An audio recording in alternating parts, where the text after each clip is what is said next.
සුමේධ හස්ති රාජයා ගැන අද මුළු ලංකාවම කතා කරනවා. පසුගිය දිනක හබරනත් මරදං කඩවලත් අතර පිහිටි ගලපිටගල ප්‍රදේශයේදී සුමේධ හස්තියා අවාසනාවන්ත රියානතුරකට ලක්වෙනවා. එලෙස සිදූ අවාසනාවන්ත රියානතුරින් සුමේධ හස්තියාගේ දකුණු දල ඔහුගෙන් කැඩී බෙන් වෙනවා. මෙලෙස තුවාල් ලබන සුමේධ සොයා වනජීවී දෙපාර්තමේන්තුව විසින් විශේෂ මෙහෙයුමක් ආරම්භ කරනවා. මේ සිදූ අනතුරින් දැඩි ලෙස තුවාල් ලබ්වූ සුමේධට ප්‍රතිකාර කිරීමේ අරමුණි. ඔබ මේ දකින්නේ එම මෙහෙයුමේ ලබාගත් වීඩියෝ දර්ශන කිහිපයක්.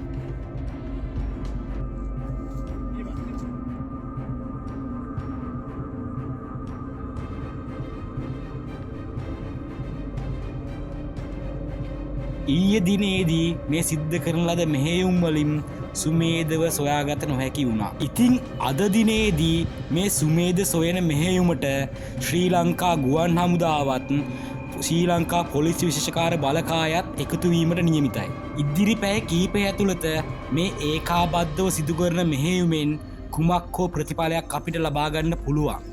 මොකද ඊයේ දිනේදී සුමේධගේ මන්සලකුණු ඔස්සේ ගිය වනජීවි දෙපාර්තමේන්තුවට සුමේධගේ බවට සැලකෙන ලේ පැල්ලම් කිහිපයකුත් තව සුමේධ විසින් ආහාරයට ගත්තැයි සැලකෙන ශාක කීපයකුත් සොයා ගැනීමට හැකි වුණා. මේ ඔබ දකින්නේ එම දර්ශන.